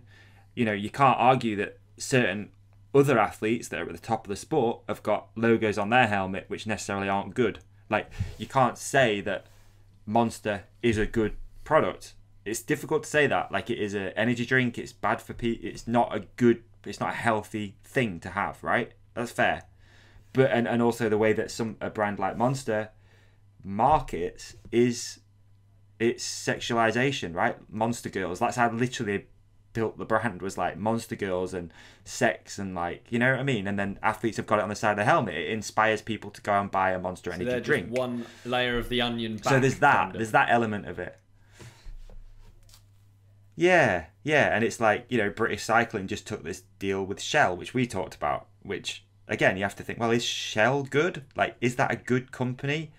Look at the backlash they faced, which again, I'm just playing devil's advocate. I don't really want to take a stance on this as such, but you have to sort of, you know, you have to kind of say, well, where, you know, where does it stop? You know, what is good? What brands can you ride down with just with like fruit on your helmet and water? It is really difficult. You know, you're right. It is really difficult. Know. And I think this argument would be very different if OnlyFans maybe went to the UCI or whatever governing body or event organizer and said, you know what, we're going to sponsor some events. We're going to pump $2 million into mountain biking. I guarantee they'd be okay with having an OnlyFans helmet then. It'd be like, oh yeah, all right. You know, but I guess because they're just sponsoring these little but like this individual athletes. You know, Monster obviously does loads for mountain biking. Red Bull, you know, again, it's not a healthy product, is it? Let's be honest. It's not a good thing. You don't want kids drinking it. There's a reason that it's a 16 plus can. So it's like, where does this line get drawn and what you can be sponsored by, what you can't? I don't know. Just playing devil's advocate here and like looking at all sides of it. I guess that's the rules. What is stipulated in the rules is it does make it difficult to argue, doesn't it? And it is difficult. I don't know what it means though in terms of like if you can cover up logos and carry on. Do you see what I mean? And also, you know, with the OnlyFans thing, and you know, they've got a Supercross rider, Logan Carno, who's, you know, I know it's a different sport, but ultimately it's bigger. You know, Supercross is a bigger sport than mountain biking. He's on TV. I think Lewis said in his video that like Porsche, for example, have got a OnlyFans deal in their GT touring car thing. So, you know, they're on there. That's probably as big as mountain biking, if not maybe a little bit bigger. And yeah, I don't know. I think it's just interesting. I don't really know where I stand on it, to be honest. I can see both sides. It's one of those arguments, and you know, I'm not going to be like, oh, that's wrong or whatever. I can see both sides. This, you know, OnlyFans is a platform where you can go on and you can see nudity. I think. I don't know. I genuinely haven't used it. I got some grief last time for when I went on OnlyFans and it took me to that random girl's page, but I genuinely haven't used it. But, you know, it's the same, you know, you go on Twitter, you can easily find stuff on Twitter. Yeah. You just put, like, hashtag porn, it's going to bring up a whole bunch of stuff, right? It's everywhere. So, you know, the fact that they're supporting an athlete, I don't know, man. It's like, you know, they're trying to clean up the image, but where does this stop? I also noticed that in that all sponsorship thing... That's what happens when I type in OnlyFans.com. It doesn't look very porny to me. It looks like a platform. Yeah. But if the platform's aim is to promote that stuff, or if the platform's primary income is from pornography, then it's difficult to not put it in the pornography category, which is stipulated in the rules as being not legal. I don't know. I feel like it's a chicken and egg thing. It says here in the rules, right, which I think is quite interesting. It says here as well, as defined in the present article, so above, a spirit is a beverage that with a content of alcohol of 15% or more. So 15% or more makes it a spirit, so you can't be sponsored by that brand. But we don't have many beer companies, do we? Which is crazy, really. Like, that'd be cool. Like, why isn't someone sponsored by Coors or Bud Light or, like, Petey should have been on Stella for years, but he never really officially was. I think it's mad that, like, in Formula 1, I think in Formula 1 there's, like, is it Heineken 0.0%, I think is on the side. Yeah, so, they've really lent into that, haven't they? This is a driving competition, Formula 1. And you've got Heineken, and then you just put 0.0% after it. It's great. You know what I mean? Like, that to me is more. That to me is actually complete madness. But it's it's a way around it, and like I don't know. Yeah. I mean, maybe there's a way of doing. I don't know. It'll be interesting to see if they appeal. I don't know. OnlyFans or what. I mean, I don't. I've got to be honest. For me, it's not a place where I want to see it, so it doesn't really bother. It doesn't really bother me at all. I don't want to see people with porno helmets on, and even things that remind me of pornography. I don't. It's just not for me. It's just a bit. Maybe I'm a prude. Maybe I'm old-fashioned, but I was a child watching these races. I loved it so much. Anything that Steve Pete had on his kit I thought was cool. And like, if I had a child, I wouldn't necessarily be like, oh yeah, OnlyFans is. No, I agree, dude. I am with you on that. I am totally with you. Totally with you on that. Again, I'm very much on the fence, but I'm definitely with you on that. I think, but again, kids can see what they want when they want. They have phones. They can do whatever they want to do. So, you know, fuck, I don't know. It's a grey area, that one. Let's see how that plays out. But love to hear from people in the comments. Like, would love to. I think Lewis's video has obviously done pretty good. There's a bunch of comments on there. People, again, 50-50. It's like this. It's just, the pendulum just swings both ways. People are like, yeah, you do your thing. Other people are like, no, you shouldn't have it. It's, don't know. We'll see. But ultimately, I feel like if more brands within the industry stepped up and paid athletes maybe a little bit better, then we wouldn't have to rely on these outside of industry brands maybe coming in. And is that fair to say, or am I off on that? I don't know. No, I don't Probably know. off on that, I don't know. I guess Lewis has done all right out of like having a porno helmet. You know, like he's got a lot of attention. He's got a lot more attention than if he'd had a mountain biking sponsor helmet. Undoubtedly. So, and this is even more. So true. And it's only part of why he's sponsored. It's not doing anything bad for him. Yeah.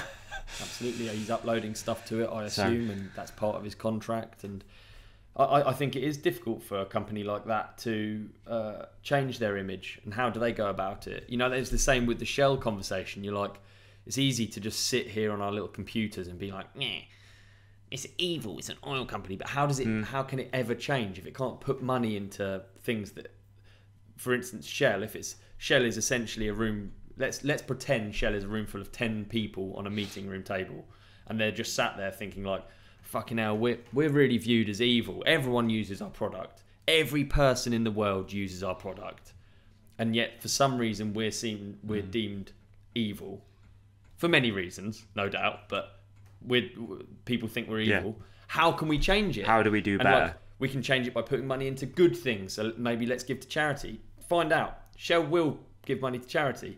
Let's put it into sport. They're trying to put it into sport. Let's put it into education. They will put it into education. Like, it's too easy to just be like, they're evil. It's lame. It's what all of us do. And what can OnlyFans do? It's a big company with a lot of money. They are trying to change it. Yeah. I don't imagine they're doing it for a joke. They're trying to clean up their image, but they're just not allowed. So who knows? I don't think we've come any closer. Who knows? No. Just interesting to think about though, isn't it? I can't wait to unveil our new helmet sponsor. And on that note, let's go to an ad break. Alright, companionship. I'm sorry, but we gotta interrupt this love-filled episode to talk to you about something that I love. And also today's episode sponsor. And that is Compex. Now, I've been using a bunch of Compex products over the last couple of years.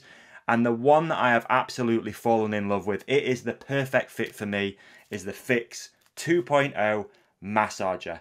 I use it in a couple of different ways. I use it for warming up. So before I go for a ride or a gym or a run, I'll get the muscles firing, get a little blood flow going. And I absolutely love using it for that. But ultimately, I use it for after riding, running, working out to relieve stiffness, right?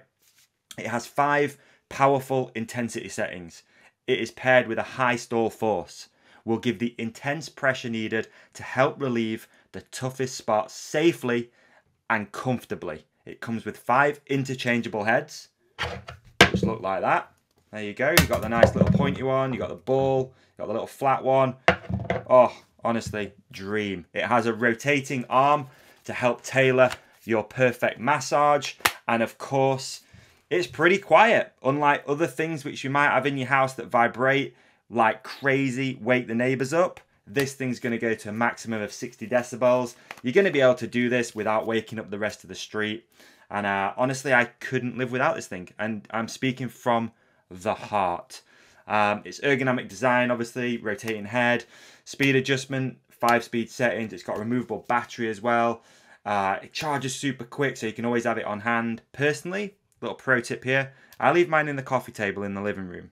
So whenever I'm sat just chilling, maybe reading a book, watching TV or YouTube or something, I'll take the Fix 2.0 out and just massage little bits that are sore, from everything from like the neck, which obviously you get super sore neck, especially from all the hooking. Legs, most importantly, iron out the legs, calf muscles, just anything where you're going to feel sore. So this thing just keeps the body firing. It makes you be able to keep doing fun stuff, right? Not only do Compex do the Fix 2.0, they also have a 1.0, which is a little bit cheaper as well. That comes in at around £200. And they have tons of other equipment for recovery, for sports performance. I urge you, head over to compex.com and take a look at the huge range of products. And of course, it wouldn't be a dope ad read without a little bit of a deal. All right, so if you go to compex.com, have a browse around, enter the code THERIDECOMPANION. What is it? The Ride Companion, all in capitals. That's going to knock you a whopping 20% off everything on the store. And that will also knock 20% off products that are already discounted. So you're going to double discount, triple discount in some ways.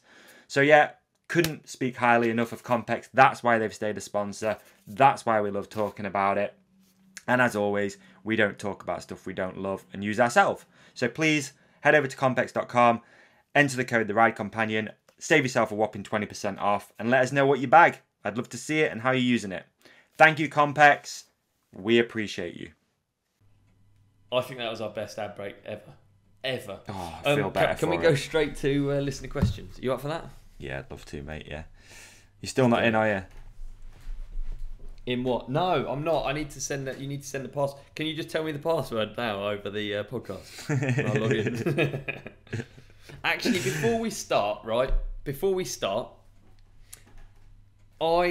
my phone is very old. I think it's an iPhone 10, and it's starting ancient. to. Yeah, it's starting. Is that old? Yeah. I don't know. I don't really know either. Anyway, it made me think the other day. Maybe that is too old, and maybe I should be looking to get a new phone. I mean, they're a lot of money, so you can, no doubt, you can understand me questioning that. But it made me think, in general, do we need to pump the brakes a little bit in terms of like making stuff that goes instantly out of date? Because it really, really irritates me, and like the fact that we don't fix anything these days, and whether all of that is based on having like a fast-moving and ever-growing economy. I don't know. Just in Mexico, I dare say that there is a lot in. Yeah. I dare say there's a lot in this whole, especially with the iPhone and stuff, that they designed them not to last. Yeah. I think everyone has the same issue with an iPhone. You get 2 years in, battery don't work. You know? 2 years, it starts to fail. Okay, apps don't work anymore. It's out of date. It's fucked. It's not cool, man. But like you said, it's a consumer-based economy. Everyone then wants the one with 3 cameras. They want the bigger thing. They want, and it's. I really try not to do it. You know, I've got an iPhone 13, I think, at the moment, but that's literally because I smashed the 11 that I had before. I had to get a new one. But yeah, oh man, I hate all that stuff. I hate all the keeping up with the Joneses stuff on tech. I really do. But ultimately, it's an asset. It's an asset for you and your business, and you can run your social media off a good phone, and like you have to have it. Yeah. But whether or not it needs to be the latest, greatest, dude, I genuinely don't know. But can we? Is there like, if we do pump the brakes, and I'm not talking about. Yeah, I mean, I guess nothing works if we pump the brakes on advancing. Then economies. I realise I'm taking a really simplistic view on this, and I'm using the iPhone as an example, but it does sort of apply to everything, and like the rate at which everything moves. It's not really. I don't necessarily think it's sustainable, and like, yeah, I think it's quite nice fixing things and keeping things and looking after things, but who knows? Did you see that Elon Musk recently said that he wanted to pump the brakes on ChatGPT for 6 months until they'd investigated more into it and like what it was doing and how people were using it, because it was just getting that good and people are using it that much that he was like, look, we need to slow down with this because it's going to sort of take over way quicker than what we can probably understand, basically. which I thought was got interesting. it? And why Yeah. ChatGPT? Everyone has it. You just go online and just go on ChatGPT. We've used it for the episode, haven't we? A few times. Yeah. I thought you downloaded it. I've used it a bunch, dude. I've used it a bunch for product descriptions. I've used it for episode stuff. I used it quite a bit for the life companion. It helped me do some bits in that. Like, yeah, I've used it quite a lot, but I don't use it to the depth that some people use it, where you can basically ask it to write a fucking book if you wanted to. I don't use it like that, but yeah, it definitely seems like we should be pumping the brakes on some stuff. Like, what if all of these phone manufacturers just said, you know what, let's just have 2 years of just like no advancement. Let's just let everyone just enjoy the current state of affairs. We don't need AI, AR, VR, 5K. We don't need it for a bit. Like, let's just chill. Let's let people catch up from the cost of living crisis. Let's let people get like straight again financially and not have to be getting crazy finance packages and stuff to get the latest, greatest phone. And vehicles is probably the biggest one, dude. I mean, I don't know if you've experienced in this down south, but up here it's, you have to have a Euro 6 van now to go into the city, which is crazy. I mean, again, this is a long conversation. I'd love to have this one with you at some point, probably again face to face, because I think it's a bigger discussion. But I recently bought a new van, and then my own town council says, yeah, you can't drive that in the city anymore. And you're like, it's not like it's a cheap vehicle. I don't know. Obviously I want clean air. We all want clean air, but taxing people £10 a day or £50 a day is wild. Dude, you just I just get, that I do trust element. I do sort of trust my gut. And with ChatGPT, I didn't realise Elon Musk had said that, but I have a bad feeling about. Well, I don't have a bad feeling. I just have there's a weirdness about it. There's something horrible about it. There's like, I'm not up for it. I don't like it. I think it's weird. In the same way as I don't like, and I do it, but I don't like writing like clickbait titles, or I don't like. There's certain things that just make you feel a bit gross, and I think like 100%.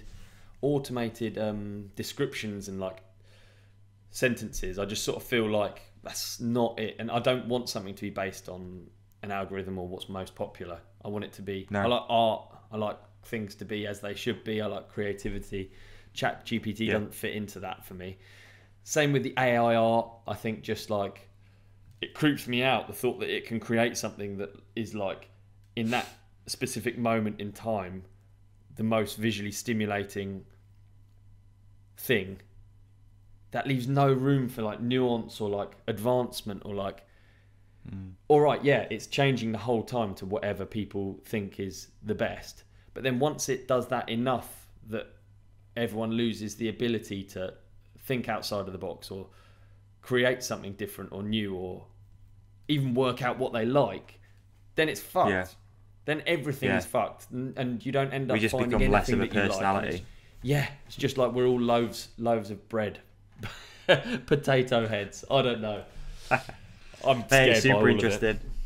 I'm scared by all of it, and I'm with you. I think I've been really mindful throughout the whole podcast journey, not just since you joined, the whole time, of like how it's presented, how you go about it. Do you just want to do clickbait social media clips? You want to just trying to beat this algorithm all the time, or do you just want to put content out that you feel morally okay with? Do you know what I mean? Like the clip. We could always do a clickbait title, and to be fair, every clip that's done really well has been a super weird clickbait title. But then part of me just goes, I understand it, but I don't like it. Feel bad. Yeah. Totally. Yeah. No, it's good. I didn't realise Elon had said that. I'll look into that. That's a great topic. Yeah. It is a great topic. Yeah, super interesting. He was like, yeah, let's slow this shit down. Yeah, too right. Pump the brakes. Okay. Let's get on to listener questions. Sorry about that tangent. Let's do some listener questions. Okay, here we go. Listener questions. Ty_GR_MTB. What do you guys think about owning 3 to 4 different bikes for each type of riding, or just one bike is better? It's the question we always ask, isn't it? The 3-bike garage, which would it be? I mean, you and I are spoilt brats in that we get to have a number of bikes, and I can't imagine living with only one bike. But bikes are good enough that I could. I just like biking a lot. Yeah. And also, I think having loads of bikes means that I can always enjoy biking. I'm not going to get stale and bored. So that'd be there's an angle on it it's unnecessary, yes, but it's good for me. I get to ride jumps. I get to ride cross country. I get to ride e-bikes when it's wet. I think they're the three as well, right? Like, if you want to ride pump track, then you're going to need a light hardtail. It's as simple as that. Like, yeah, you could go ride it on your whatever jam, whatever bike you ride, Nomad, whatever.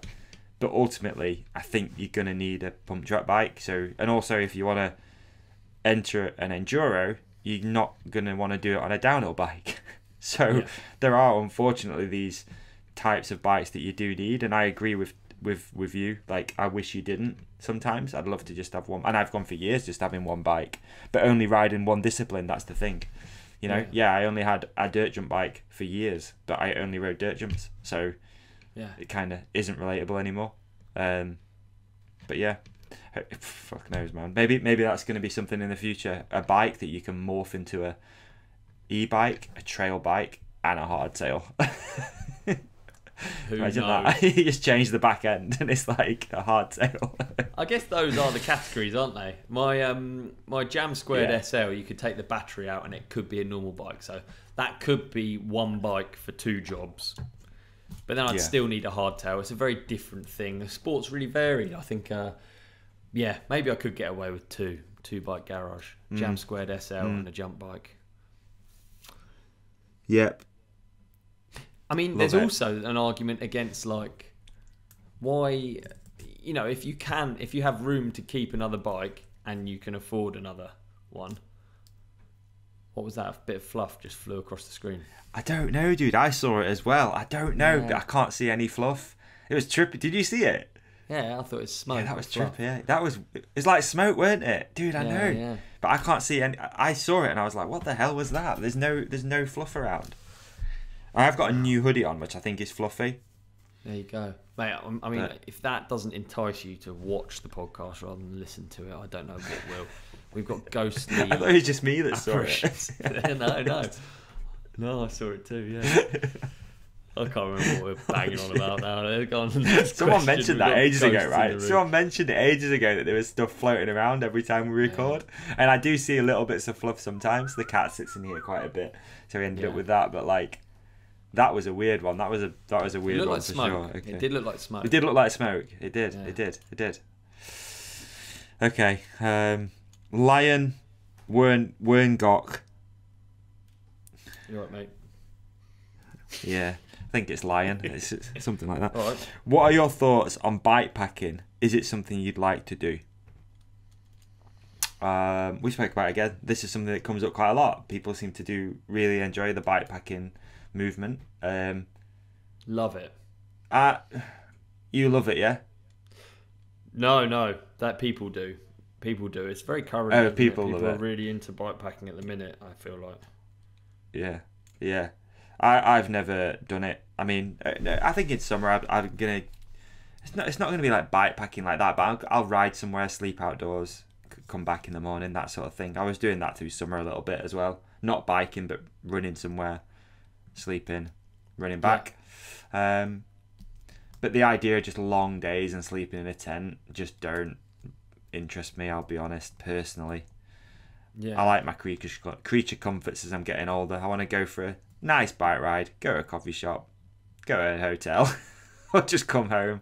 Well, I think you can bike pack and use hotels, can't you? That's what I've done bike packing before and used hotels and not camped.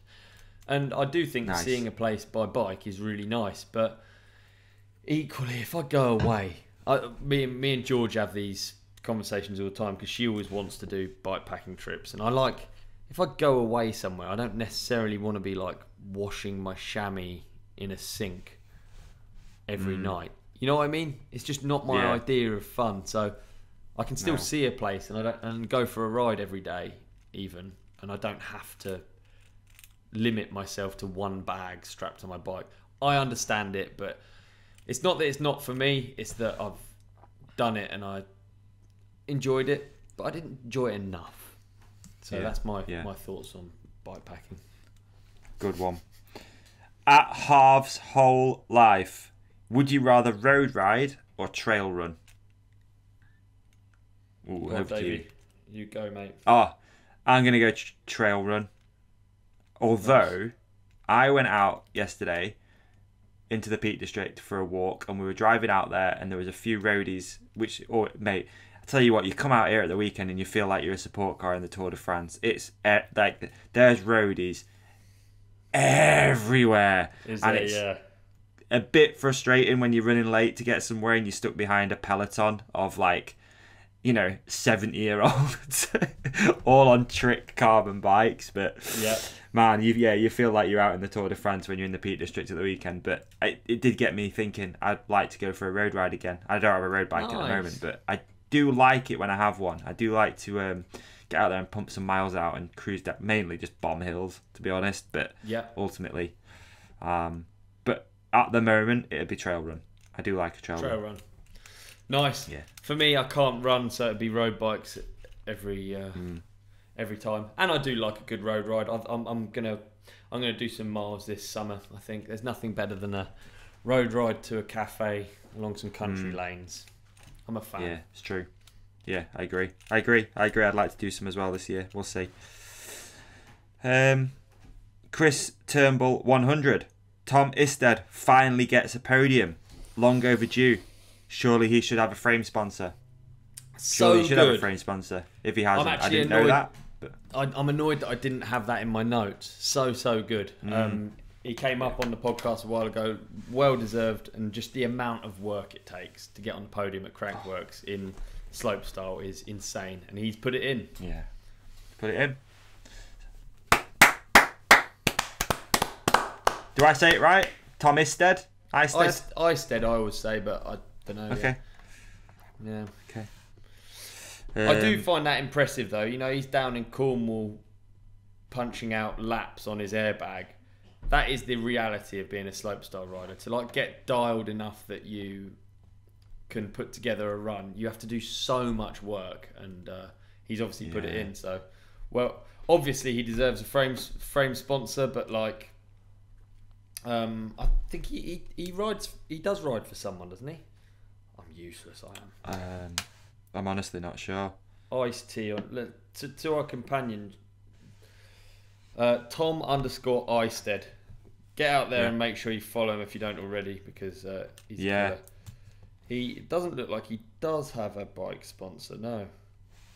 I mean, it's really difficult actually, because if you think about what you're doing, as a slopestyle rider, there's a limit to how many bikes are sold, and companies have to see. They have to sort of think that the whole point of being sponsored is you sell bikes, isn't it? So I think Tom 100% should be riding for a bike company. But if he only rides, I'm not saying he does, but if he only rides slopestyle, I think that's the battle that slopestyle riders have.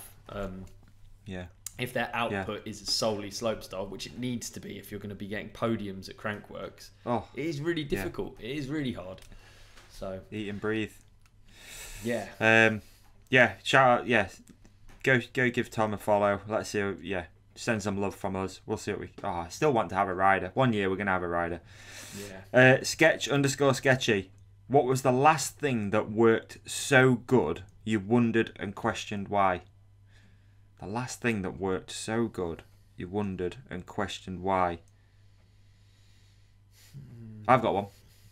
Okay. If you have pets and you live in a house and you have carpets, you'll know that sometimes the hair gets entangled in the carpet, and no matter how much you hoover, you don't get the hair up. It's still there and it's entangled and it's just gross.